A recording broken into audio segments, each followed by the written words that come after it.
De la capsulorhexis pasamos al otro paso, que también es muy importante, no deja de ser importante, porque son uno de los pasos donde nosotros tratamos de separar los componentes del cristalino, tanto del núcleo de la corteza y de la corteza de la cápsula, donde tenemos que tratar de liberar para que el cristalino rote y nosotros podamos manipularlos y poder realizar las técnicas de FACO que vamos a describir a continuación. Nosotros recomendamos, personalmente, cuando se hace esta técnica de hidrodisección o hidroeliminación, no usar jeringas de tamaño de más de 3, o sea, de 3 centímetros. No usar jeringas de 5 ni de 10, sino de 3, 2 o de 1. Básicamente por la fuerza del jet hídrico, o sea, de la potencia de la dirección del líquido, que puede salir con mucha presión y puede romper la cápsula posterior. La técnica es muy sencilla. Ahí van viendo cómo se hace. Ahí se ve el anillo dorado, que es lo ideal. Eso, la rotación, ahí ven la onda como va pasando por detrás. Ahí se funciona el núcleo y ahí ven el anillo. Técnicas, recomendaciones. Uso una jeringa de 2 centímetros cúbicos. Es muy importante, sobre todo porque cuando llegamos a la etapa de aspirar las masas, si hicimos mal la hidrodisección, vamos a tener problemas con aspirar las masas. Y si bien nunca me pasó, siempre pienso cuando inyecto si no voy a romper la cápsula posterior por el hidrojet. Sí, Daniel. Siempre trato de hidrolaminar, de laminar. A veces no se puede porque es muy dura, ¿no? Pero lo ideal siempre. Sí, yo uso una jeringa de 1 y con los años me ha pasado que cada vez necesito menos volumen para lograr lo mismo. Uno va agarrando experiencia y, digamos, antes recargábamos la jeringa 2 o 3 veces para hacer la hidrodisección y ahora me dan una jeringa cargada y casi nunca la termino. Entonces, ¿Te preocupas menos por rotar? No, roto siempre. Si no, hasta que no rota el núcleo no empiezo. Y si no rota es un problema. Sí, puede pasar.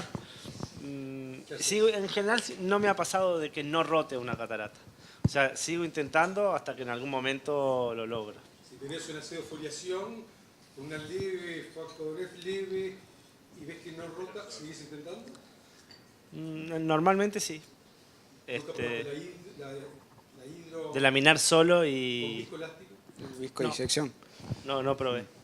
Yo considero, sí, fundamental, clave para mí la hidrodisección, y si se puede, sí, siempre hidrodelaminar. Y creo que es clave eso que vos decís, en pseudofoliación o en pacientes que uno sospecha una zónula laxa, por ejemplo, incluso en miopes.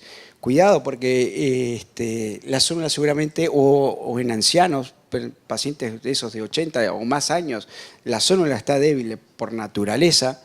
Entonces, si uno a veces puede hacer maniobras incluso de viscodisección, sí, yo siempre lo trato de hacer. Sí, dale.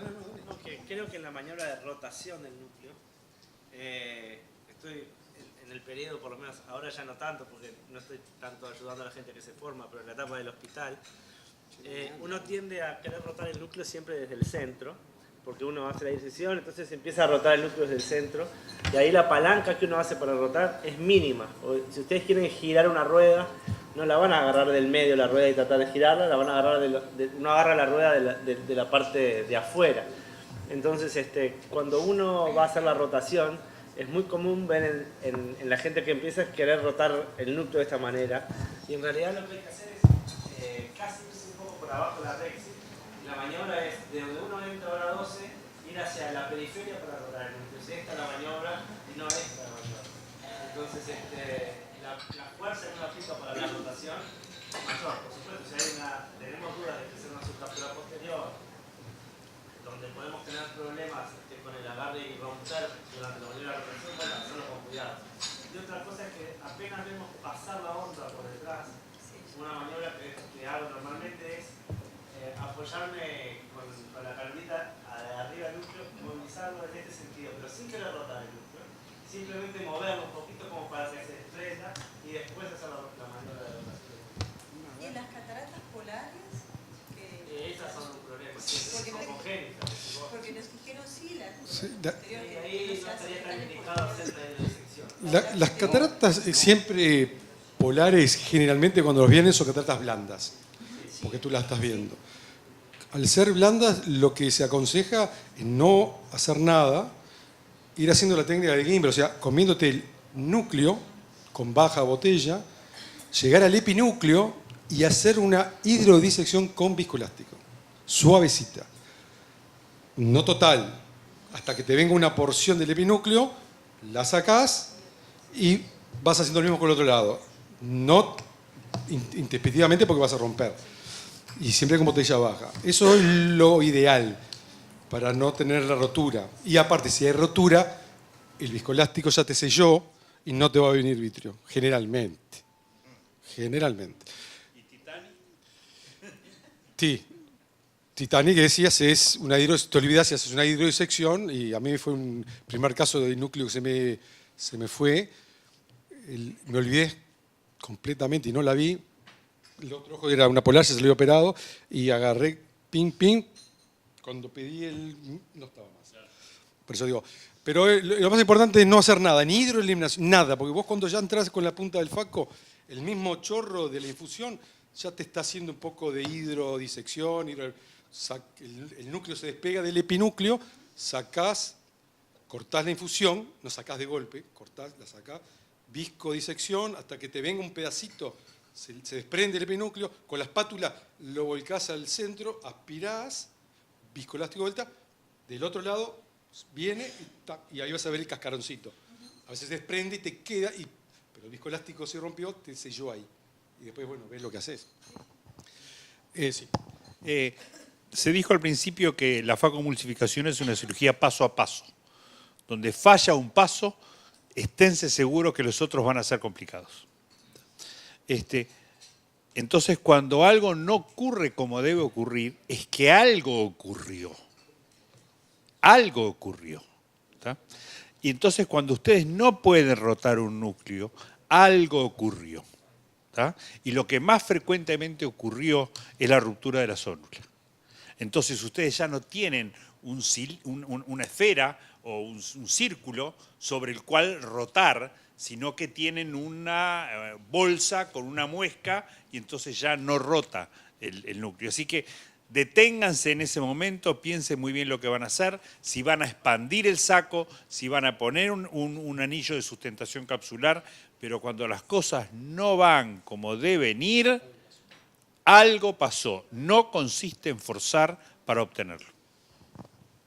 Siempre tengan en cuenta que hoy en día, con la aplicación intempestiva que hoy tenemos de los anti-VEGF, las inyecciones, muchos propios o colegas pueden haber tocado la cápsula y pueden haber hecho una micro rotura donde queda adherida, se hace como un plastrón entre el epinúcleo y la zona, y eso puede ser otros factores de no rotar. Lo mismo que los pacientes vitrectomizados. Yo personalmente, cuando sé que le han hecho intravítreas múltiples y operado vitrectomía, no les hago hidro. Trato de ir haciendo la técnica que hago yo y ahí a medida voy rotando y veo. Le tengo miedo realmente, entonces hay que tener mucho cuidado.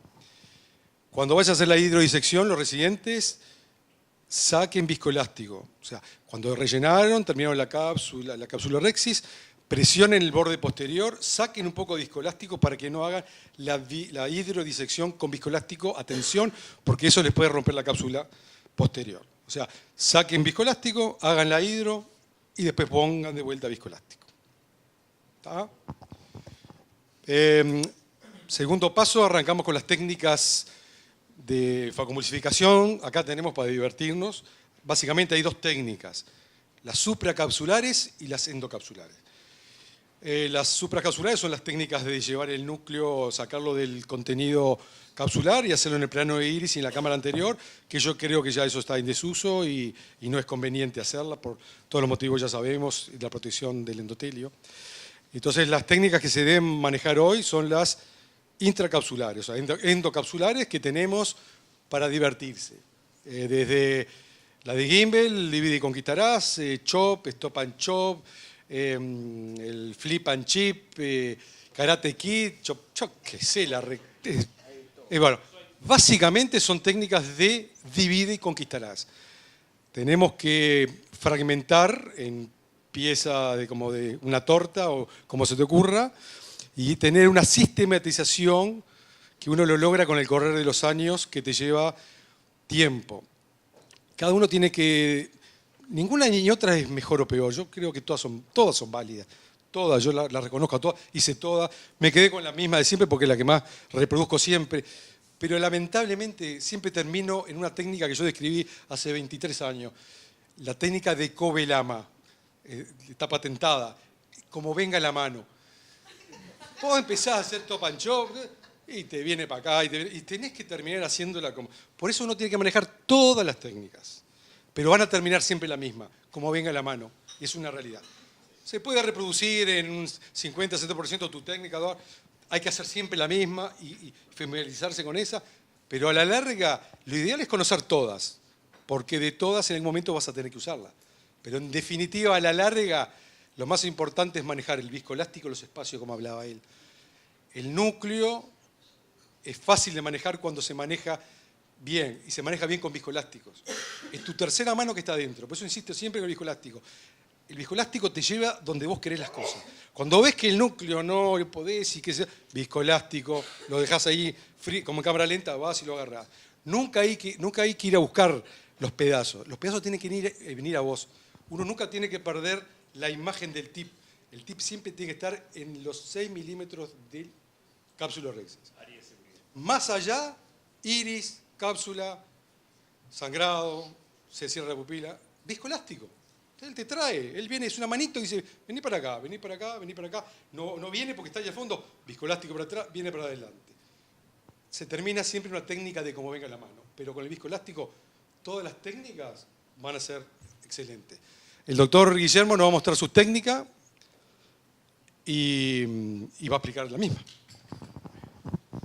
Sí, yo pienso que uno tiene que hacer lo que se siente cómodo. Creo que sin lugar a dudas el surco lo tienen que saber hacer todos, tienen que saber partir y eso es clave. Cuando uno parte genera un espacio y tiene más comodidad para hacer las maniobras. Yo me he acostumbrado a clasificar los núcleos porque para mí el punto de quiebre para lo que voy a mostrar es cuando las cataratas yo uso la clasificación esta LOX3, eso es indistinto. Pero cuando la catarata ya es un grado de esclerosis que uno la puede dominar entre 3 y 4, esto ya es un punto de quiebre para las maniobras del pre-chop. Esto ya es bien categoría 4. Y a ver si corre el video. Yo lo que me gusta hacer a mí es el pre-chop que describió Akahoshi. Y es un poco, creo yo, que lo que intentan hacer hoy con el Fento de fragmentar el núcleo en varios segmentos y a ver, es y en base a eso, sí. Acá vemos, este es el combo, este se llama el pre-chop combo y lo que busca es fragmentar. ¿Ven ahí? Observen, perdón, la forma que tiene, no me responde acá. Esto es bastante filoso, la punta es, si las cataratas, esto sirve para núcleos blandos. Uno se introduce y luego con la superficie uno genera la fragmentación y uno está seguro de que parte. Entonces ahí me introduzco con la punta, produzco la fractura y lo torno y ahí se introduce y ahí termina de romper y llega hasta el fondo. Entonces ahí, si ustedes observan, hay 3 quiebres, uno acá, otro acá y otro acá. Ahí lo trato de rotar, pero como está todo roto, ya no rota para hacer otro quiebre en sentido opuesto. Este es el universal, este ya es para núcleos cuando uno ya tiene prácticamente una esclerosis de 4. Entonces observen la punta, acá, estas son maniobras que requieren entrenamiento. O sea, para el que está empezando jamás haga esto. Pero una vez que uno domina la técnica y la entra a aprender, para mí es espectacular. Acá esa es la apertura, observen el diseño de esto es así. Esto es un pico y cuando se abre, la apertura no deforma la incisión, es mínima la pérdida de viscoelástico. Observen ustedes acá. Acá esto se cierra, esto se va a aproximar si se abre acá y la incisión se mantiene igual. Van a ver que el escape que hay acá de viscoelástico, un reflujo, es mínimo. Uno enclava un poco la punta, tracciona un poco el núcleo hacia donde está la pinza y con esto que es el sostenedor de núcleo uno se va al ecuador. Y la clave acá es que quede en línea para contrarrestar las fuerzas, si no uno rompe la zónula. Entonces ahí se introduce acá el sostenedor del núcleo entre lo que es el córtex y el núcleo como tal, y entonces acá va la punta y se enclava en el centro, y ahí parte, una doble partida. Y acá, a ver, este otro video se ve mejor todavía.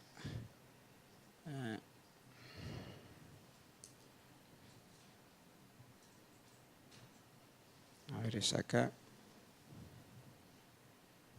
Un video viejo, pero se ve muy bien. Ahí partió. Observen ustedes la cantidad de ultrasonido que uno se evita acá para hacer un surco y partir el núcleo. Y esto es lo que tanto se busca con el fento, hacer fracturas para evitar la cantidad de energía o ultrasonido para hacer este tipo de fracturas. Porque una vez que esto está fracturado es muy fácil, entonces con la técnica del stop and chop. Uno lo gira, entonces ahora hacemos otro punto de quiebre acá. Lo mismo. Y acá fundamental el viscoelástico, ¿no? Cohesivo, bastante viscoelástico, y entonces uno no pierde cámara. Entonces acá observen ustedes qué fácil es entrar en un núcleo que es una esclerosis grande, prácticamente de 5, tiene un corte acá y otro corte acá. Entonces uno entra a chopear de acá. Esto es una técnica, yo la manejo en forma de rutina, entonces también un poco lo que decía Álvaro, hay veces que esto no sale. Cuando no sale, bueno, muchachos, stop and chop, más o menos lo que uno se sienta cómodo, y la clave es tratar de fracturar. No sé si alguien quiere hacer... El chopper es punta roma y es todo roma. ¿El cuál, perdón? El mantenedor de Sí, es totalmente rombo. Sí. Sí. No, justamente esa es la clave. Con pacientes con pseudofoliación también lo hago. No, el problema es, no le tengo miedo a eso. El problema es cuando uno maneja mal las fuerzas adentro del ojo, por eso uno tiene que estar entrenado. Pero yo creo que entrenado, la técnica para mí es, en mis manos, por ejemplo, anda espectacular. Es manejar las fuerzas y no generar tensiones de un lado o del otro para no romper la zónula, ¿no? Brutal, porque ahí, no, pero es por algo el femtosecond tiene tanto impulso, porque si tú entras a un núcleo que ya está quebrado, es mucho más fácil, en realidad liberás mucho menos energía, ultrasonido. No necesitas tanto ultrasonido, pero esto es mucho más rápido. Yo por lo menos en mis manos... No, nada, de derecho. Por ejemplo, en las cataratas más o menos blandas, yo no uso ultrasonido, es prácticamente toda aspiración, porque queda todo fragmentos. No hace falta ultrasonido, ni chop.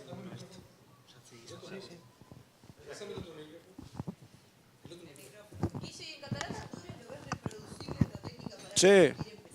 No, esto no es para que empieza. No, esto es para que ya tiene un manejo bueno y que sabe hacer un surco, que sabe fracturar y que entiende lo que es el manejo y la fluctuación de cámara anterior.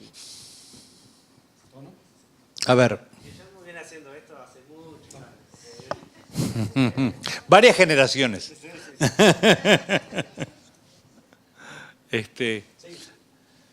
Yo aprendí con tu padre a hacer akaoshi, me lo presentó akaoshi, me hizo comprar los instrumentos de akaoshi, me enseñó a hacer akaoshi.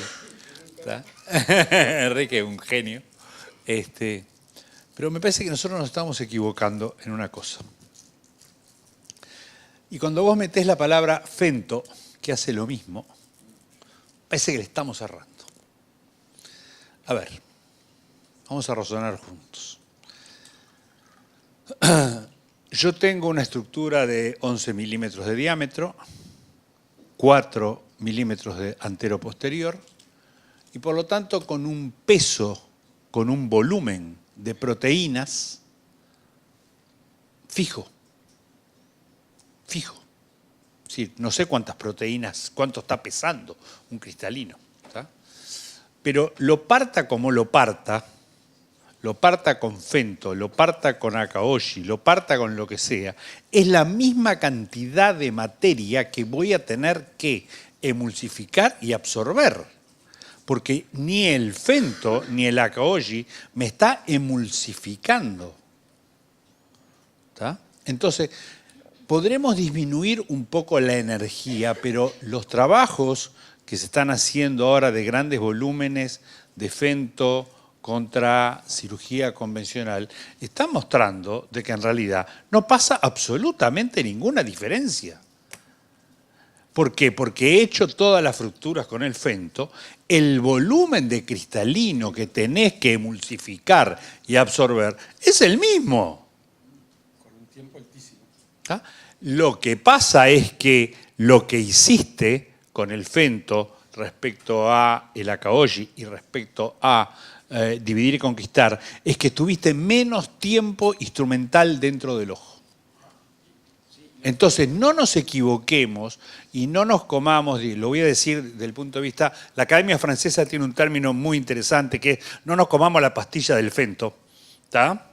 De que el Fento es la maravilla que me va a disminuir las energías que se usan dentro del ojo. Señores, son la misma cantidad de gramos de proteínas que voy a tener que emulsificar.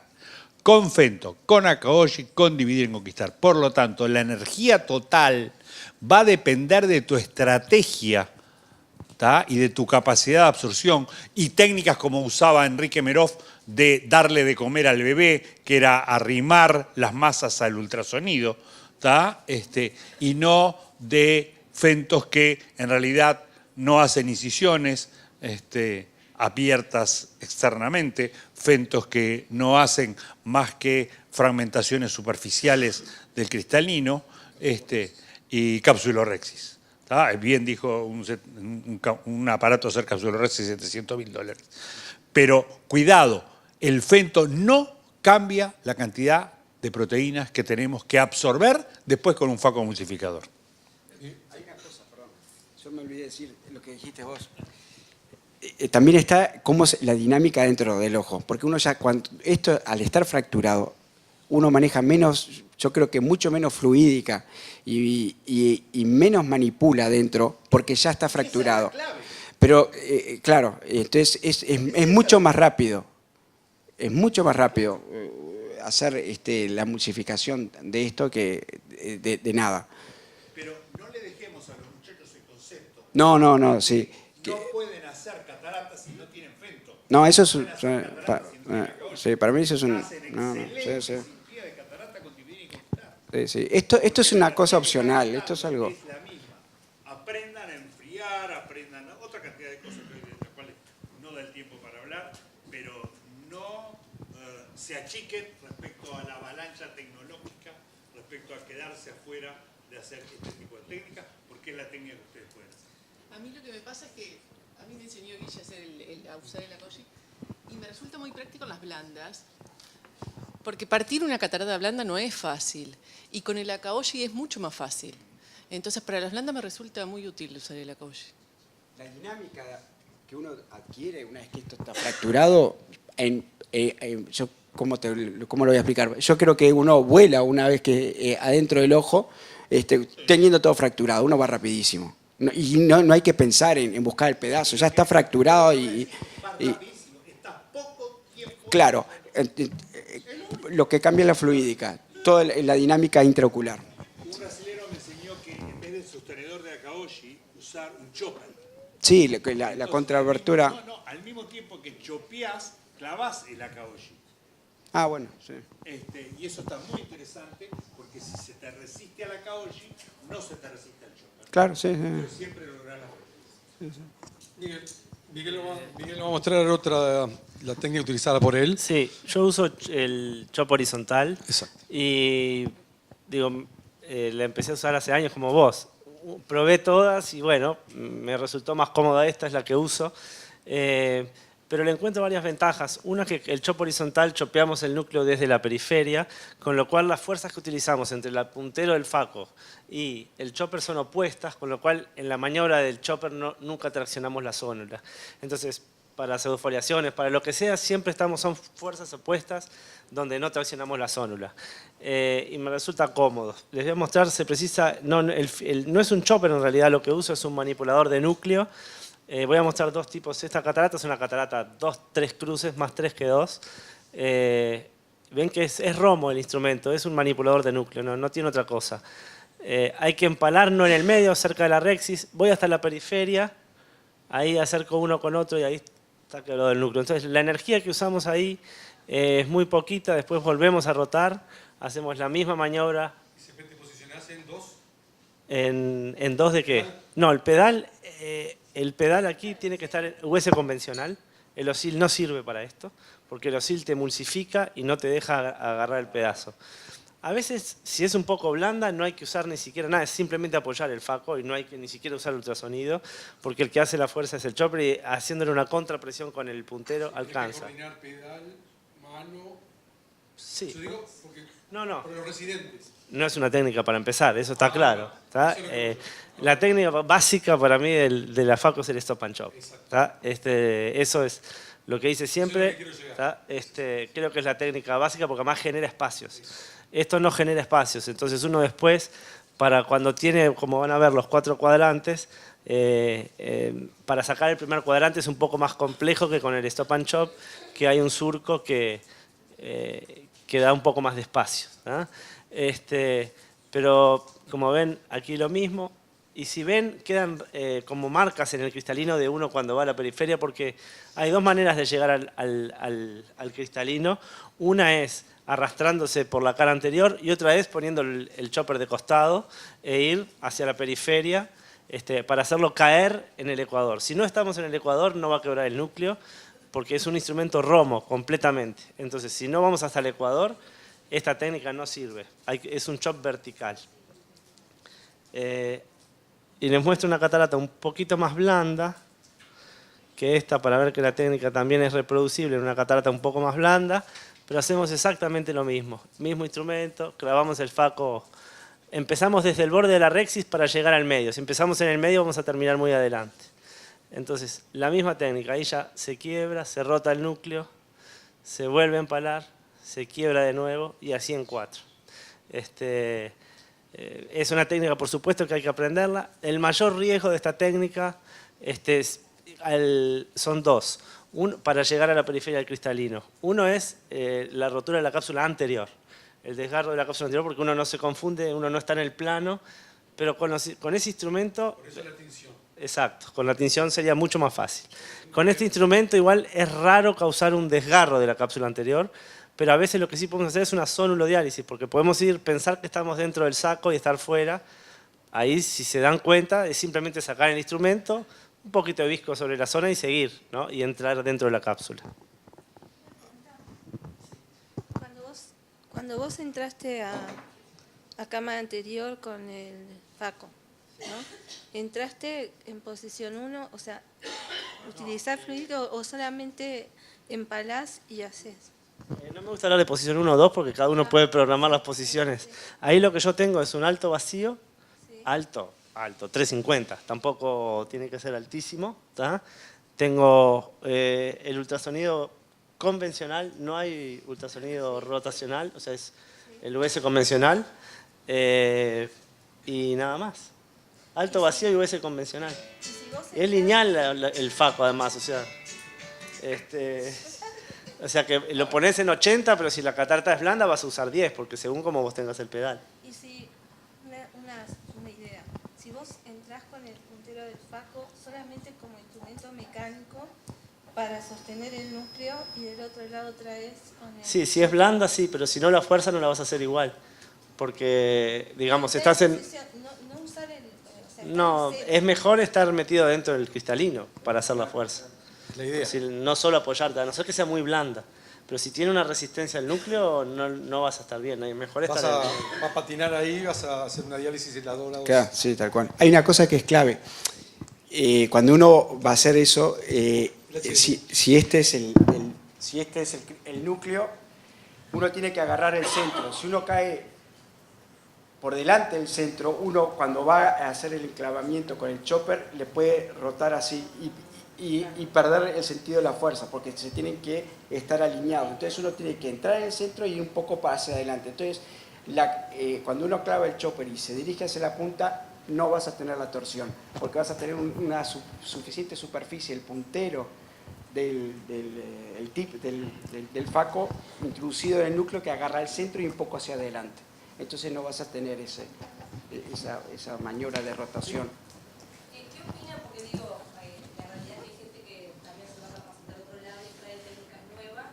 Y uno, no sé, yo como joven que soy, me habían enseñado el stop and chop y después cuando vino en Corea y aprendí otra cosa, también digo, uno intenta y como uno dice, o sea, va creando a veces su curva de aprendizaje. Y una de las cosas que en realidad él aprendió y a mí me ha resultado es que en realidad yo hacía la técnica Blumenthal siempre y ahora, o sea, lo subluxamos por las 6, ponemos viscoelástico de protección del endotelio y hacemos un faco chop, o sea, faco en el medio y con el chopper ya no usamos ultrasonido, o sea, porque ahí el tema es el endotelio. Pero en realidad realmente se usa poco ultrasonido porque vos lo embalás. Pero lo estás usando en cámara anterior. Uno tiene que alejarse, como dijo Chau. Pero vos tenés que tener el núcleo encarcelado adentro. Cuanto menos partículas salgan de la cápsula Rexis, siempre es más conveniente. Porque vas a fragmentar muchas partículas, se te van a ir al ángulo, no la vas a ver, y al otro día vas a ver partículas en el fondo del ángulo abajo, el endotelio todo dematizado. Mirá, es otro espacio. Eso lo hacen mucho en India. Yo no estoy de acuerdo con eso. Eso para mí solo se puede hacer si vos tenés una pseudofoliación, una fragilidad en la zónula. Entonces ahí vos estás obligado y vas a pagar el precio del endotelio. En si podés lo tirás hacia adelante, me estoy refiriendo al plano del iris o hacia más arriba. Y bueno, para no ejercer tracciones en la zónula. Si no, yo eso no estoy de acuerdo. Y para mí es, como dijo Álvaro, uno tiene que trabajar en el plano del iris o en la cápsula. Para eso están las máquinas, ¿no? Para evitarte un poco el search. Pero y en la India usan metilcelulosa, que es más barato. Hay que tener cuidado con esas cosas.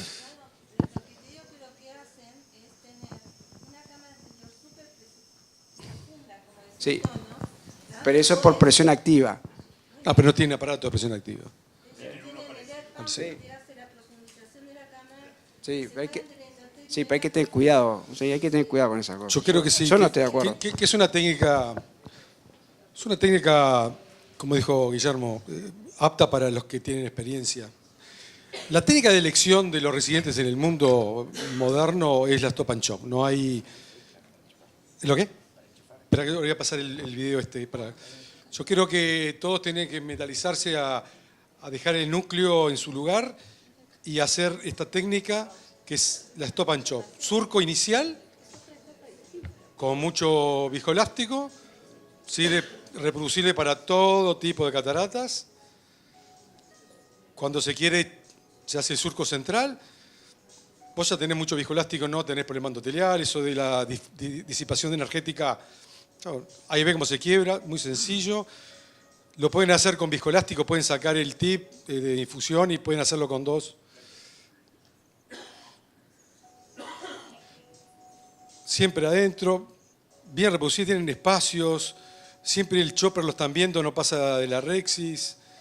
Yo creo que para los residentes esta es como tiene que inicializarse y después buscando, cuando manejen bien la rotación, manejen bien lo que es la cápsula Rexis, hasta dónde uno puede ir, cómo le queda la córnea, ir pasándose a las técnicas de stop and chop, de pre-chop, la que hace Miguel que está muy buena, que utiliza un poco de energía.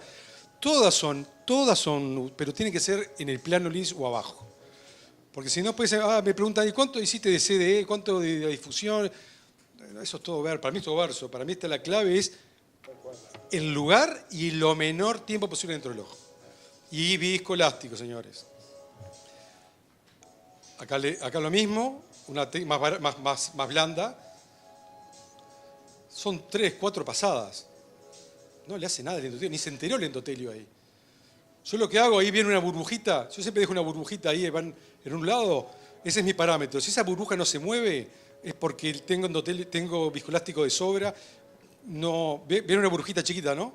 Bueno, ese es un parámetro, pueden dejar 2 o 3 burbujitas chiquititas y cuando se empieza a mover y desaparece, viscoelástico, porque sabés que el viscoelástico se fue.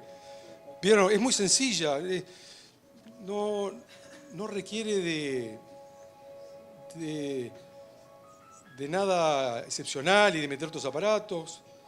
Y cuando no le sale y ya conviene medio núcleo, ya es mucho más fácil. Ponen viscoelástico, lo llevan donde quieren, lo ponen donde quieren, el núcleo lo pone acá. Chopean un pedacito, viscoelástico de vuelta. Yo creo que esta es la técnica de elección para los que comienzan la facomulsificación. Y eso es lo que está descrito. Después, hagan lo que más les guste. Una pregunta. Sí. ¿En todo momento usan el tip, el Kellman hacia abajo?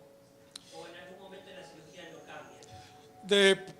Es a gusto. Primero siempre es abajo por la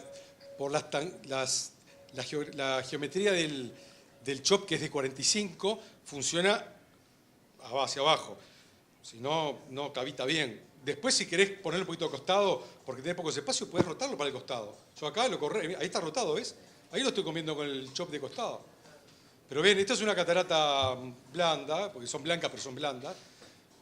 Miren, es bien, hacen un surco, 2 pin, hacen el surquito, cortan, rotan.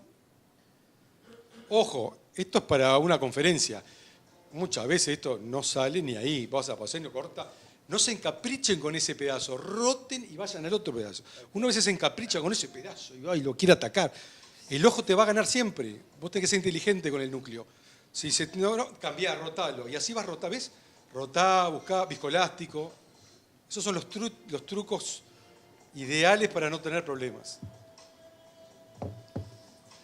A veces con los sacagoyes no podés entrarle a esto. Y tironeás si podés. Entonces, después que ustedes sepan manejar lo que es la dinámica dentro del ojo, cómo se manejan las ónulas y el cristalino, después pasen a todas las técnicas que les guste.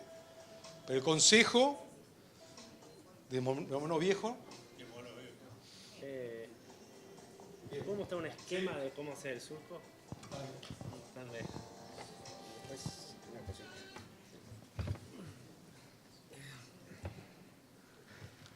¿Preguntas? Pregunten ahora, muchachos, que después no estamos en bloque rojo con ustedes. No, acá es simplemente un esquema de cómo fabricar el surco y cómo hacer el quiebre para que sea efectivo. Estos son unos esquemas que armamos para la parte de multiplicación de los libros de Saltas, si alguno hizo la maestría.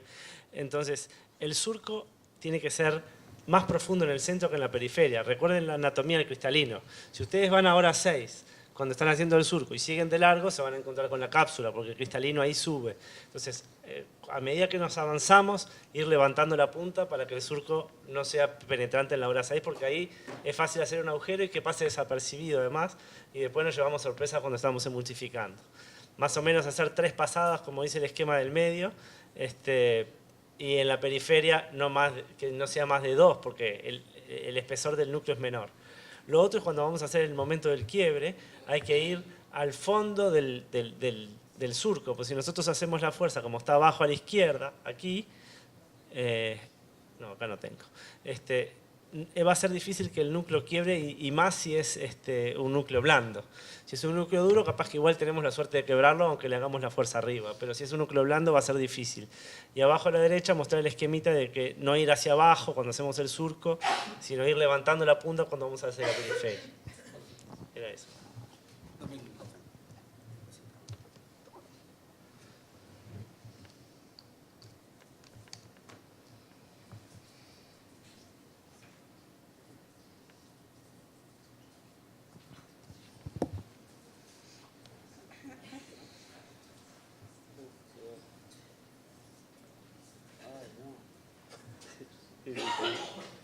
Portate bien. Ay, se me fue lo que quería mostrar. Se te fue, ¿eh?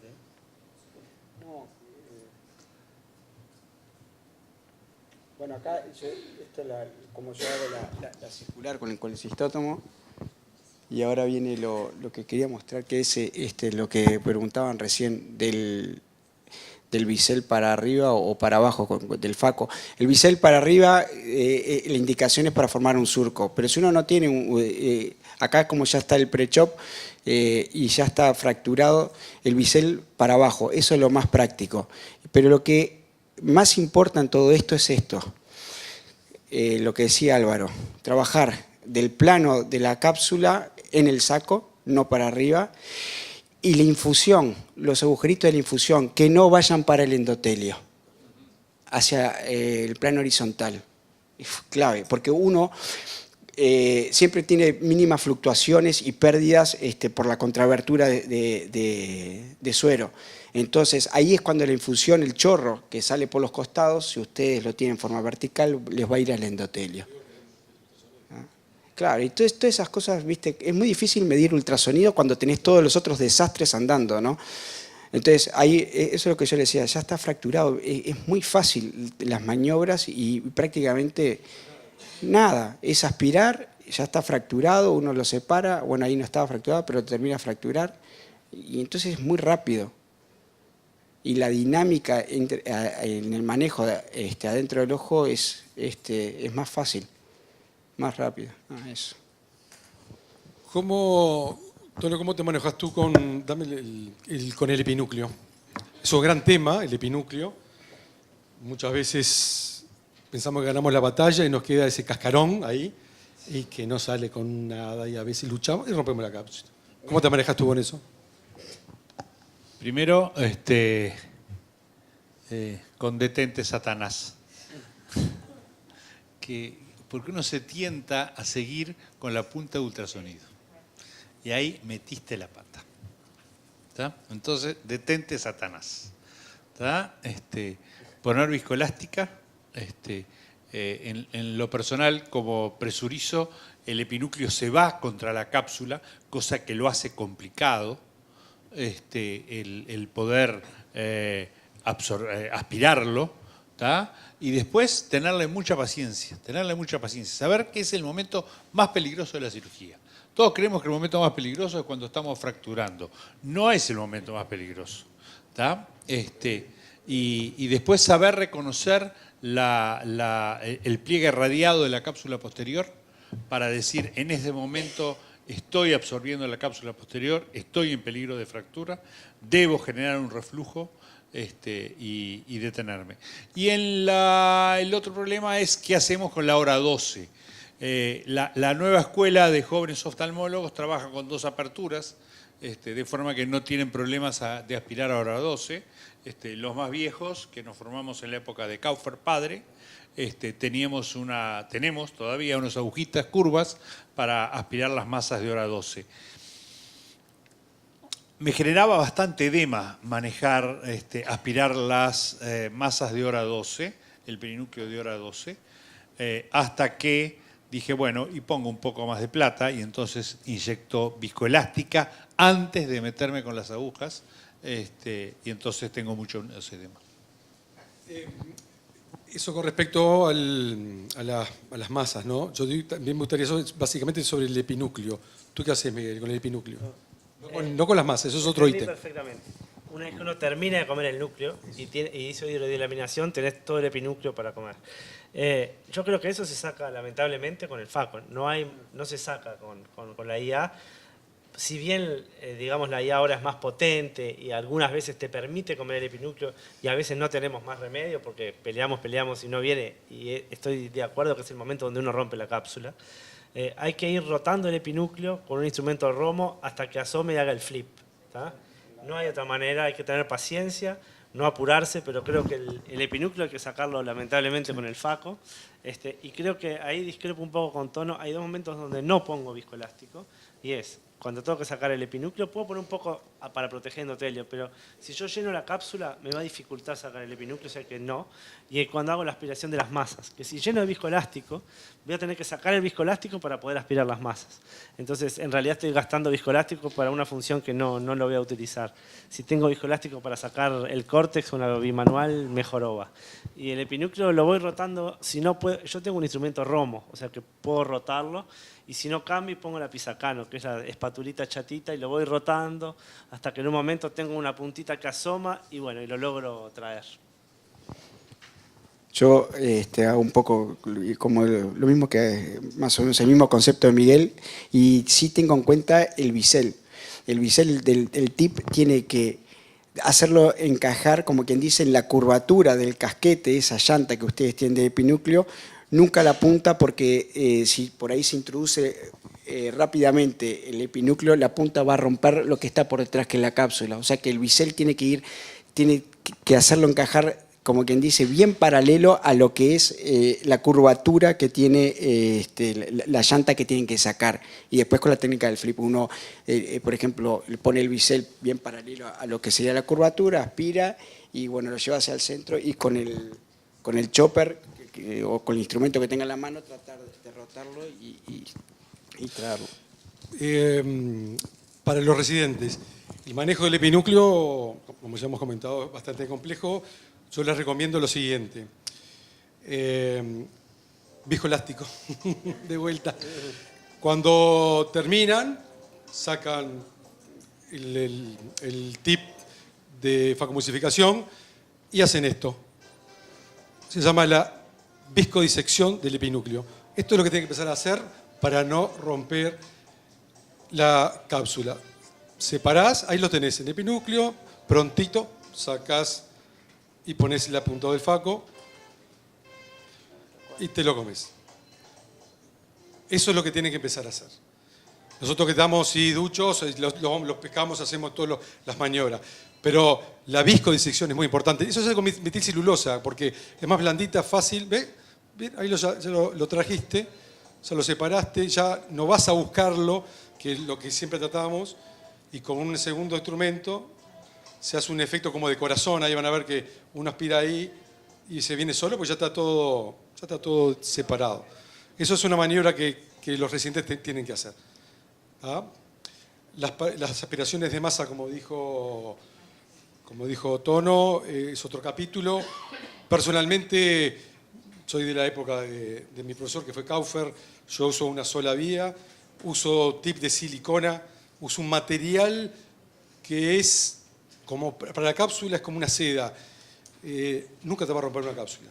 No te la va a romper, de tantos años te digo, no te lo va a romper. Las roturas capsulares con los materiales metálicos son cuando se introduce la cápsula dentro del orificio y el borde interno, que es filoso, te la corta. Todo lo que es doble vía o todo lo que es metálico te puede romper. Yo aconsejo empezar con los tips de silicona y después, sí, obvio, cuando manejen bien todo, poder pasarse a las bimanuales como hace Miguel, como hace Guillermo. El Tono hace lo mismo que yo. Manejamos un tip de silicona que la punta es totalmente a Roma. La cápsula yo le voy a mostrar cómo agarro la cápsula, tironeo, miren ahí. Ahí estoy agarrando, eso es la cápsula posterior. Miren cómo... No le tengan miedo con este tipo de tip, pero ojo, esto para... Con ganas, igual.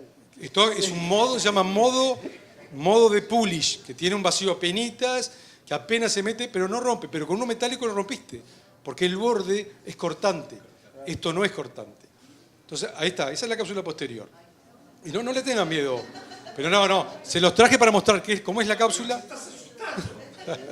Y esto es lo que hace el Tono y hacemos nosotros con viscoelástico, es la hora 12. Que Guillermo tiene una técnica distinta, pero es bimanual. Yo la bimanual es otro agujero más. Está bien, ojo, pero para los que empiezan, yo qué sé, es de gusto, pero tienen otra chance de romper. Entonces, esos son consejos. Hoy venimos a dar tips, no venimos a dar, tiene que hacer esto. Usted tiene que ver, probar, como hice yo. Yo probé bimanual, mono, lo que se les ocurra. No sé lo que me faltó meter en un ojo, metido todo. Me faltó meter piedra como hizo Oyer para ver cómo no se rompía la cápsula. Digo. Es generacional, todos hablamos, estamos acostumbrados a la manual. A mí me cuesta hacerlo con la pieza de mano. Claro. No puedo aspirar bien hora 12, por ejemplo, con la pieza de mano. Sí, a mí la hora 12 me complica. Sí, sí. Por eso son... No se calienta al final. No, cuando quiero... nuevas no son tan hábiles. Algo que quieran preguntar sobre este manejo de... En cuanto... Sí, No, para una cosita.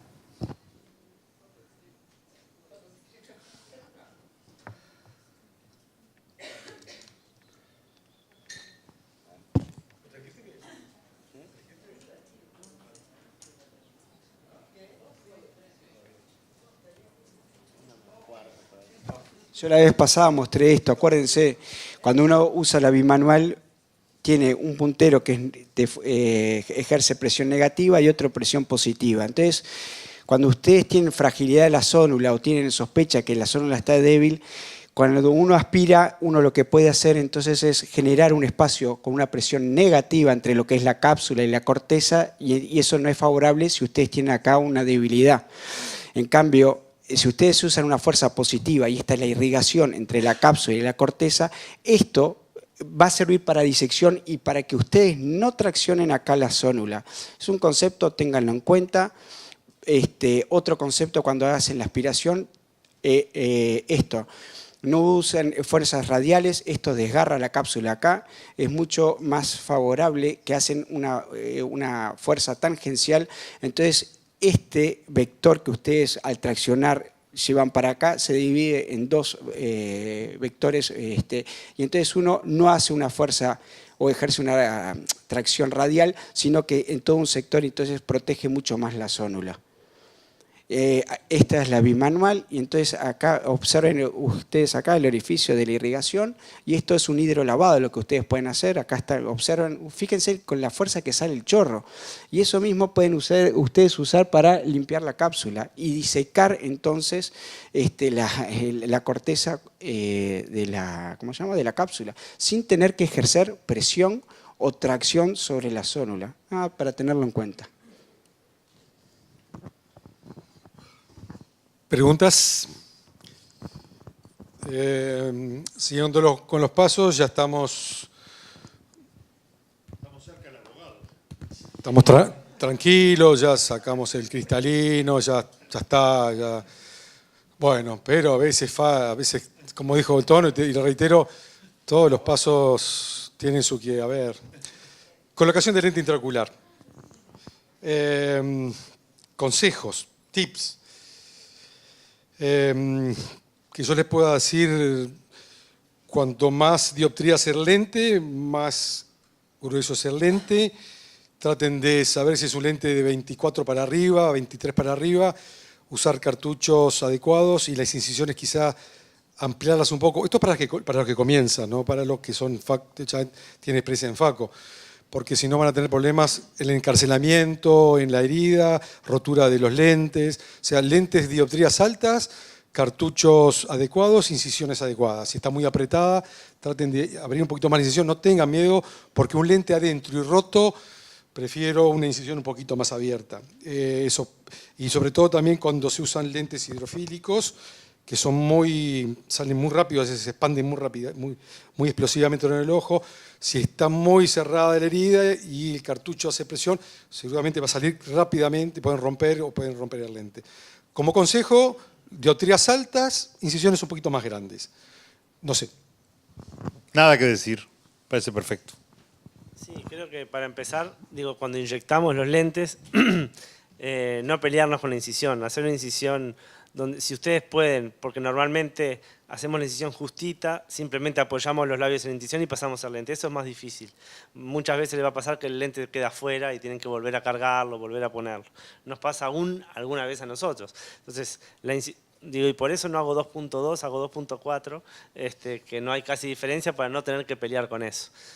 Porque el lente, si bien el cartucho más fino entraría por 2.2, sé que por 2.4 no tengo que pelear y me resulta más cómodo. Y después lo otro es las inyecciones monomanuales, o sea, en las que uno va rotando o va inyectando el lente. O sea, en uno tenemos que utilizar nuestras dos manos, a no ser que tengamos un segundo operador que nos rote, digamos, que nos inyecte el lente, y en el otro usamos una sola mano. Yo normalmente me acostumbré al que es girando, en el cual uso mis dos manos, lo hago yo, y digamos, apoyo el inyector y le pido al paciente que mire un poquito hacia arriba. Entonces me hace una contrapresión el paciente para mantener el ojo firme y no autorizo ninguna otra cosa. Pero en realidad vamos a tener más seguridad si usamos digamos, los dispositivos que son digamos, de inyección con una mano, y por la paracentesis tenemos una espátula. Creo que tenemos un poco más de control en la maniobra. Para quien empieza me parece que es mejor. Uno controle la inyección mejor. Y después lo otro, que los equipos, no sé si lo usaste, el dispositivo de inyectar el lente. Yo lo terminé, no lo uso más. Lo controlo mejor con mis manos que con el equipo y bueno, en fin. Tenemos una competencia que son los lentes proyectados ahora. Sí. Entonces ya no necesitamos Sí, a mí ese dispositivo automatizado. me lleva más tiempo, hay que cambiar cuando uno va a poner... Fue práctico en el momento. Sí, pero me parece que incluso, por más que uno le pueda regular la velocidad con que uno inyecta y todo, me parece que voy más rápido con las manos. Una cosa que aprendí con la técnica de Blumenthal es que si uno tiene la botella de suero más o menos a 30 centímetros por encima de la cabeza del paciente, el ojo lo tiene presurizado más o menos en 30 milímetros de mercurio. Entonces yo uso lo inyecto con una sola mano. Este es el Royal para los lentes del Alcon, el inyector. Y con esto ustedes observen, tengo acá la aguja de irrigación y tengo la botella a 30 centímetros. Entonces tengo viscoelástico, tengo presurizado el ojo. Lo importante acá es que la cápsula esté lubricada con viscoelástico para que el lente deslice, no genere pliegues y la rompa. Y siempre el ojo con la cápsula expandida. Entonces no hay problema. Acá el video no quedó muy bien, pero acá estoy. Entonces inyecto y me ayudo entonces con la... Quedó mal acá, pero está... Sí. Pero a su vez tengo la irrigación acá. Entonces, y con esto lo termino de acomodar. Se despliega el lente y se acomoda en el saco. Para tenerlo en cuenta. Tiene que estar presurizado, es fundamental. Con la cápsula expandida. Sí.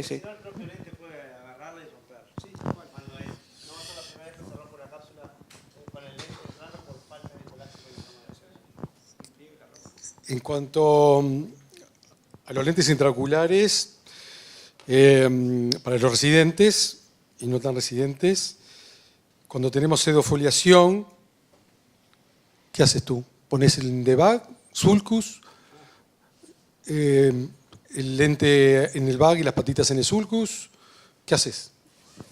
INVAC, y en 30 años una sola vez tuve que suturar a una paciente que no era mía, no importa que fuera o no fuera mía, porque se le soltó la zónula de un ojo y al año se le soltó la del otro y se le tuve que suturar al iris. Pero eso hay mucho mito, me parece. Sí, yo igual. Dos lentes se cayeron con cápsula y todo de los que operé, míos, ¿no? Porque capaz que pasaron por ahí, los está viendo otro. Sí, ¿viste? Y no eran pseudofoliaciones, son pacientes miopes. Los pacientes miopes tienen una sonodiálisis en general importante, y los dos lentes que se cayeron con bag y todo, nunca tuve una pseudofoliación caída. Eran dos pacientes miopes muy altos, que en fin, cayeron con cápsula y todo, el lente luxó, pero pseudofoliaciones al tiempo no me ha pasado de ver. Yo vi varios. Yo tengo, en el volumen de tantos años, tengo varios y lo estoy sufriendo ahora. Uno de los profesores míos que con 3 piezas, con una pieza, Sí. con todo lo que se te ocurra. Es que Y mi profesor, en ese momento Kaufer y Malbrán, me decían, patitas al sulcus, lente dentro de la cápsula. Eso evita la fimosis y es como tener un anillo de tensión en la parte más importante, que la parte anterior de la cápsula. Evita esa fimosis y esa tracción. O se hace una cápsula Rexis muy amplia y evitas un poco más, pero yo creo que lo ideal, que lo empecé a hacer cuando empecé a ver ese catastrófico subluxaciones de los cristalinos, poner lente siempre de 3 piezas, patas al sulco, lente encarcelado. No sé, ¿qué opinión? Sí, lo que está hoy, lo que se ve en forma retrospectiva, que es la incidencia de luxación, subluxación espontánea, es lo mismo, con lente 3 piezas en el sulcus, en el back. El tema es que una pseudofoliación, la fimosis, es una de las causas de acelerar el proceso. Lo que sí está demostrado que frena un poco la fimosis es que la circular no sea chica, y la otra, y un anillo de tensión capsular. Eso sí está demostrado. Y es más fácil suturar un lente después, por más que esté subluxado, si está a veces en el back, porque uno puede agarrar incluso de la misma cápsula o del lente. Hay cientos de técnicas. ¿Preguntas sobre esto? Bueno, muy bien. Todos calladitos.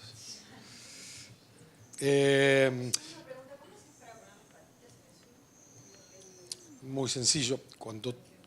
No tengo acá un video, pero necesito un cartucho B más grande, incisión de 3 para que entre bien el cartucho. Cuando sale la primera patita elástica, la pones entre el iris y la cápsula anterior, se va desplegando y tú tienes que ir rotando el cartucho a medida que se va abriendo el lente porque el despliegue de la lentilla es medio complejo. Entonces tú vas rotando, a medida que se va abriendo, tú vas viendo cómo se va rotando y vos vas rotando y se abre. Cuando sale, sacas el cartucho, te queda la otra patita, con una MacPherson la metes en el sur. Después, con viscoelástico, con la espátula, metes la óptica dentro de la cápsula Rexis y te queda como un ojo de gato. Cuando queda la forma como un ojo de gato, sabes que el lente quedó atrapado y ya está. Y eso me ha dado un resultado. Bueno, tengo que vivir 30 años más para ver cómo están esos que puse ahora. No, la maniobra es esa. Es la misma maniobra que hacemos cuando se rompe la cápsula y queremos poner un lente. Exactamente. Solo que cuando se rompe la cápsula tenés riesgo que el lente, si no va al sulcus la pata, si vos pensás que está en el sulcus, si no está, se va a ir al vitrio. Entonces, una maniobra también puede ser dejarlo en cámara anterior porque es difícil la inyección y la entrada de la pata. A veces ponerla directo en el sulcus. Entonces, si tú querés mayor seguridad, desplegar la pata en la cámara anterior con bastante viscoelástico y después haces la maniobra del gomero, que haces para entrarlo en la cápsula pero sobre el iris. Entonces vas por el iris y la pones justito por detrás del iris y haces la maniobra del gomero, pero no sobre la cápsula, sino sobre el iris. Tenés que asegurarte de que la pata esté ahí, porque si está rota la cápsula se va a ir el lente. Haces con una pata, rotás y haces lo mismo con la otra. Y después sí, empujás la óptica, como dice él, para que te quede el ojo de gato en la óptica. Pero bueno, cuando está rota la cápsula es un poco más riesgoso, entonces no está mal si lo tirás en cámara anterior y haces la maniobra esa como del A veces es más fácil porque viste que vos lo inyectás y de repente te rotó. Sí, hay que ir. Es más fácil en cámara anterior. Vas rotando. Por eso consejo práctico, todo lo que hacen Faco, por eso le digo cosas que siempre deben tener, tienen que tener siempre lentes, se hacen de una sola pieza y también lentes de 3 piezas, ¿no? Siempre tiene que tener un backup. Para cuando van a bloque quirúrgico, hoy no se puede ir si no se tiene lentes de backup, tanto uno de la misma dioptría, por las dudas si se llega a romper o caer, o por si tienen la desgracia de tener complicaciones, como para poner un lente de una rotura de cápsula posterior y poner un lente de 3 piezas. Por lo tanto, o lentes de gama anterior.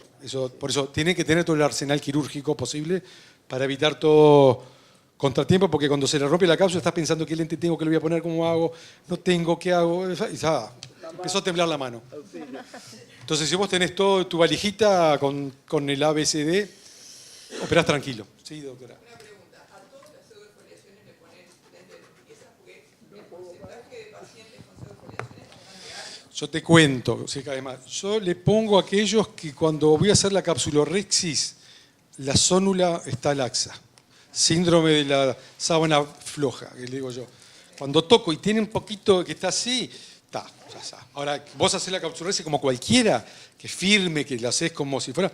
No, común y corriente, dentro del bag, ni me preocupo. Cuando tiene cierta facodonesis o una laxitud y viste que está haciendo faco y se mueve todo así, bueno, está bárbaro. O sea, ahí se lo pongo. Es que él tiene el problema de la pseudofoliación que tiene glaucoma. Si no tiene glaucoma, en general, la pseudofoliación se maneja bastante bien. Ahora, tiene glaucoma y ya... Y bueno, porque está más avanzada. Pregunta. ¿Sí? ¿Y los lentes fijados de esclera? Esos son para casos ya posoperatorios o intraoperatorios. En el momento. En el momento. Tenés que tener, pues yo te dije, tenés que tener la valija. Como esos matrimonios tienen su valijita de luna de miel, vos tenés que tener tu valijita para casos extremos. ¿Qué luna de miel? Tenés que tener las pincitas famosas de agarrar las patitas, o sea, tenés que tener tu equipo, pero eso sí, eso lo tenés que ver vos en el momento. No hemos llegado ahora porque tratamos de que hoy sea un curso más o menos básico, pero sí, durante, o esperás y no sabés hacer bien vitrectomía, o no sos muy avesado y recién empezás, yo diría cerrar el ojo, dejar tranquilo, mandarle a un tipo que sepa y después... Que colocar un lente de esclera te lleva como 1 hora. Después que terminaste esa faco complicada, otra hora de hacer las incisiones que ya está hipotónico el ojo. Totalmente, haces una coroidea posiblemente. Yo creo que tenías que esperarlo, enfriarlo y hacerlo en una segunda... No lo haría en la misma. Sí, yo sería muy cauto en eso porque generalmente tus pulsaciones están muy altas, el paciente está inquieto y tenés 6, 7 cirugías adelante y vas a tener... Ley de Murphy, te va a seguir saliendo las cosas mal. Stop and chop. Una cosa, un concepto, de cuando hay alguna complicación o algo, que hay veces que, digamos, si se nos rompe la cápsula y tenemos rexis, que no dudar en terminar el caso, por más que haya hasta caído núcleo para atrás, terminar el caso, limpiar la cámara anterior, sacar todas las masas que podamos y poner el lente. ¿Va a haber inflamación del vitrio? Sí, va a haber, pero si nosotros tenemos un lente colocado en el surco, con la óptica capturada y resuelto el segmento anterior, la inflamación va a quedar en el vitrio, ¿tá? Y no va a venir para adelante. Si nosotros no pusimos lente, no terminamos de limpiar la cámara anterior, dejamos las masas ahí, porque a veces, ¿qué pasa? Decimos, ay, se me cayó, cierro y me voy. No, no es cierro y me voy, porque cierro y me voy es al otro día están las masas en cámara anterior, están tocando el endotelio, córnea opaca, vamos a tener que esperar 20 días para poder entrar al ojo para que se aclare la córnea. Entonces, resolver el segmento anterior, si se cayó el núcleo o un pedazo de núcleo, sabemos que va a precisar vitrectomía, no importa, después se le dice al paciente, usted va a precisar después una limpieza mayor, lo que sea. Las palabras que uno dice son múltiples, no importa, se le explica al paciente. Exacto. No, pero resolver el segmento anterior, y si podemos poner lente, ponemos el lente y dejamos resuelto al paciente. Porque después, si hay núcleo atrás o lo que sea, se resuelve por atrás y el segmento anterior ya no se toca más. No perdemos más células, no hay que entrar de nuevo, y en la misma cirugía quedó pronto. ¿Preguntas? Ya estamos prácticamente finalizando. Un temita que es controversial o no, yo lo voy a tirar acá porque soy de los pocos que lo hace, que es el punto de seguridad. ¿Quién pone punto de seguridad de todos ustedes? En la FACO sola no. ¿Faco o convencional? No. Yo le voy a dar un motivo válido para mí. Más de 23 años de cirujano.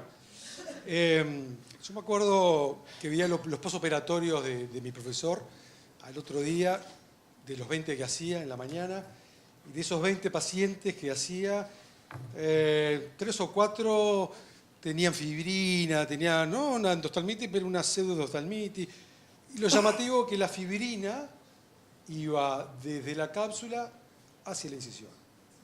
Todos tenían trazofibrinas que iban de la cápsula o del IRI hacia la incisión. Yo le preguntaba, no, es normal que pueda tener un poquito de fibrina por el corticoide, porque se puso mal la gotita. No me cerraba. Y él hacía mucho la hidratación de los bordes. Pero yo no podía al otro día tocar el ojo y poner a ver si iba Seidel, porque era paciente de él. Bueno, cuando iba a Maldonado, empecé a hacer mis facos. Y raramente tenía Seidel y un poco de Seidel y apenas. Y empecé a ahondar más y bueno, sabemos que la hidratación del estroma dura poco, 15 minutos, 45, una hora. Y de las pocas cosas que yo también sé, los pacientes cuando se operan están durmiendo, en su fase REM, está operado el ojo, siente molestias, ni se acuerdan, hacen esto. Y bueno, bárbaro. Entonces digo, yo quiero que acá está el kit de la endostalmitis. La endostalmitis, si no es endógena o por contaminación, yo creo que entra en algún momento por la herida. Y ese fue mi concepto toda la vida. Y desde que empecé, desde prácticamente mi inicio, les puse el punto de seguridad. Endostalmitis realmente, y todos me conocen, saben que si no tuviera muchas, ellos me harían la vitrectomía. He tenido, con una mano cuento las endostalmitis que he tenido. Entonces yo creo que después han salido trabajos que después les voy a mostrar ahora, donde el frotarse el ojo, lo que significa el aumento de la presión, y que siempre hay pérdida y fuga, y la endostalmitis entra por la herida. Entonces yo creo que el punto de seguridad es un punto de seguridad, no es un punto que a mí me está dando sellado, porque la electricidad lo hago, pero me da la barrera exacta para que no me entren los gérmenes. ¿Y cuándo se lo sacás? Se lo saco una semana. Les voy a mostrar esto. Para resumir un poco y ya... Yo creo que no es un punto discutible. Me parece que el dar el punto en lo que vos decís, creo que no es discutible, son hechos. Son hechos. O sea, Por eso hoy en día se está volviendo a la colgación. Yo conozco... Punto, no he tenido problemas grandes en los adultos no dando puntos. Lo que sí hago ahora al final, después del trabajo de Chang, no sé si lo viste, Sí. de la inyección de moxifloxacina intracameral, que lo hacemos de rutina. Nada es 100%, nada te va a evitar que algún día la tengas, porque cuanto uno más hace, hay más chances de que alguna vez pase, pero es una complicación que nadie quiere tener, que uno pasa por todos lados no tenerla, y cualquier punto que uno pueda tener para bajarla creo que es válido, y es a tener en cuenta. ¿Y no has tenido complicaciones al sacar el punto? No, personalmente no. Un solo caso de un colega... Está descrito. Sí, lamentablemente hay un caso de colega de un expresidente que lo operamos juntos. Se lo operó, perfecto, se le puso punto de seguridad, se lo sacó y a los 3 días hizo una endostalmitis. Está descrito, perfectamente. Por eso el punto de seguridad se tiene que sacar con antibióticos colocados en su posoperatorio. Y el punto que yo doy, no entro en cámara anterior. Yo lo hago parénquima. Claro. Se tiene que hacer. Si entras en cámara anterior, cuando sacas arrastras todo. Entonces eso fue, pero yo creo que se le abrió la herida, yo no se lo saqué. Pero este artículo dice, los investigadores usaron un calibrador para determinar las tasas de escape de la herida después de la cirugía de catarata con incisión en córnea transparente e encontraron que la aplicación de una onza equivale aproximadamente a la fuerza de restregarse el ojo o menos, producía un porcentaje de escape del 67% de los ojos, principalmente proveniente de la incisión principal y del puerto lateral. Otro estudio mostró que la onza de presión equivale a 43 mililitros de mercurio. Entonces, no es un dato menor. Digo, eso es por qué uso el punto de seguridad y otros no lo usan. Y realmente la endostalmitis ha sido un tema que realmente hace años, nosotros, con las medidas del iodofor, las medidas que hemos descrito, más el punto de seguridad, creo que le hemos encontrado. Con el tema volvemos al tema de los medicamentos oculares. Está bárbaro el trabajo que hicieron, la casuística.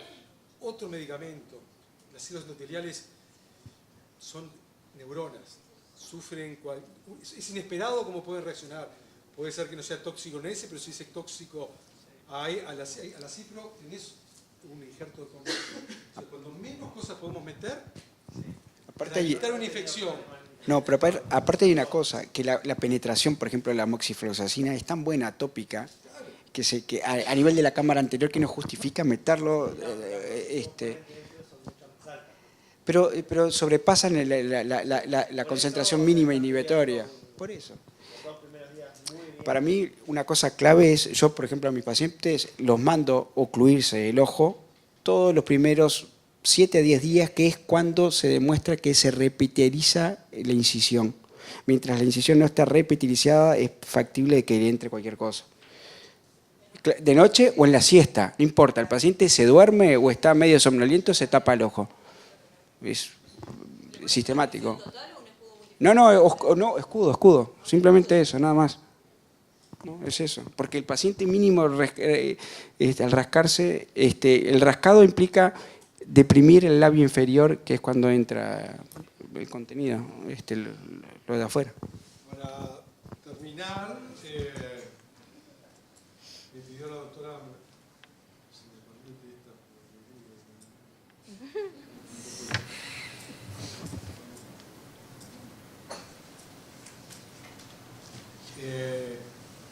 les quiero cerrar un poco yo puse ahí lo que decimos las facultades, conceptos chiquitos que deberían, esto básicamente lo hicimos para los residentes o los que empiezan, ¿no?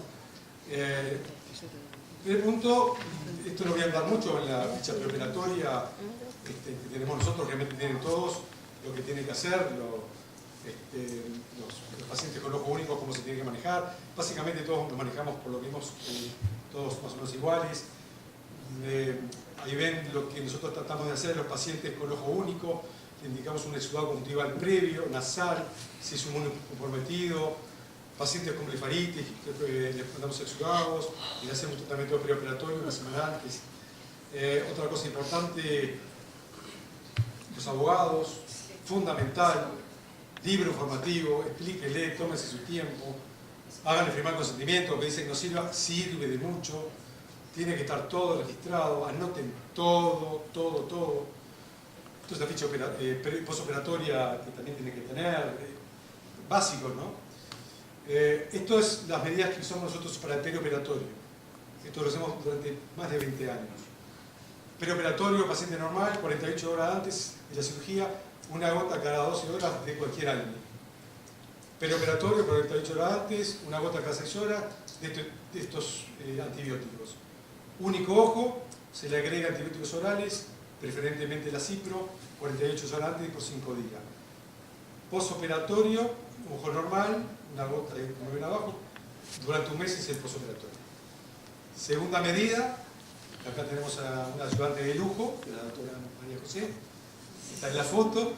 Prevención y preoperatorio, le hacemos un lavado de iodofón previo, está en la sala de espera, le ponemos una gotita de Vigadesa y Nevanac, como les relaté hoy, y este es un artículo que lo leí hace tiempo, de la Vasco Palmer, un trabajo muy importante que hicieron, donde dice lo siguiente: las cepas estafilococo que producen, hay una cepa de estafilococo que produce este escudo protector que se llama el biofilm, que lo protege, y cómo los AINE los liberan de eso y evitan la gran temida endospermia.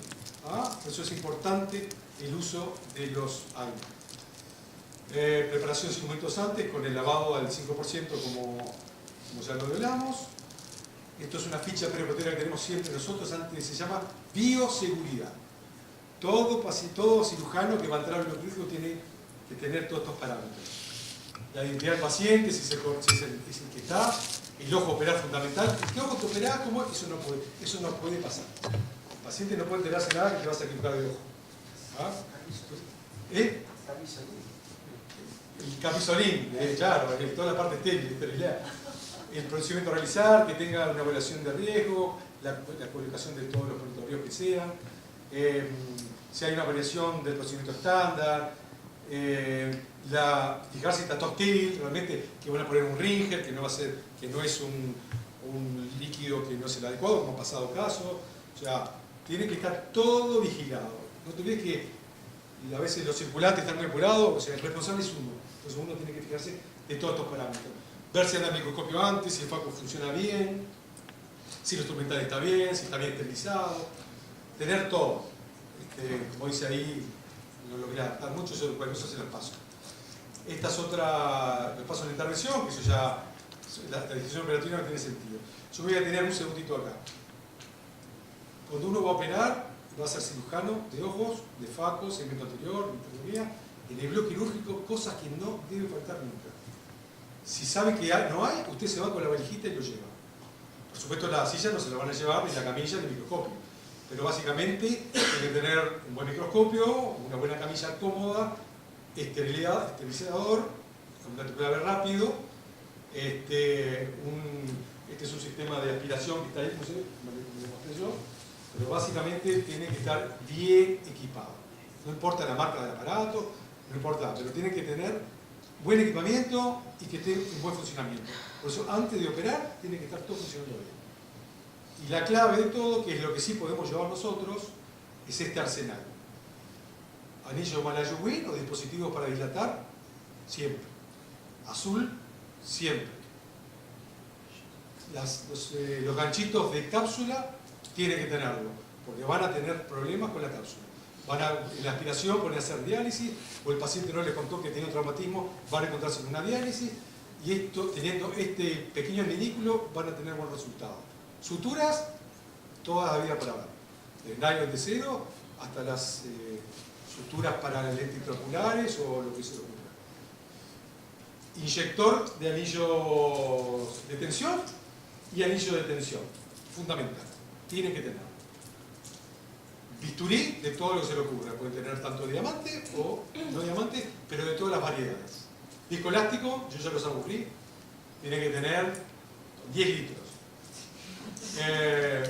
Adrenalina, ya le dijimos, o efedrina, miostat, y me faltó acá lo que usan ustedes los vitrectores, que es para teñir el vitro, triamcinolona. Sí. Es muy importante para, Te puede ayudar. para que te pueda ayudar. Microesponja fundamental, no se puede usar cotonetes. Cotonetes, después mira la cámara anterior y ves un hilo que está volando. O sea, no se puede. Eso, y gasa, secar con gasa, negativo. Y con papel, negativo. Un buen vitrector del segmento anterior, lentes intraoculares, como le dije, de toda variedad y gusto, y caja de cirugía más de una. Y buena caja de cirugía. Se te cae una pinza, se te cae algo, no podés, tenés que tener 2 o 3 cajas estériles. Yo creo que con todas estas medidas van a ser muy exitosos. ¿Algo para agregar? Esto es una cosa que hice para los que tienen miedo a la adrenalina. Me dijeron, ay, la adrenalina.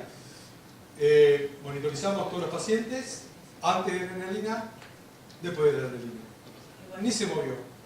Así que, cardíacos, problemas, ustedes métanle tranquilo que no van a tener ningún problema. Por mi parte, nada más.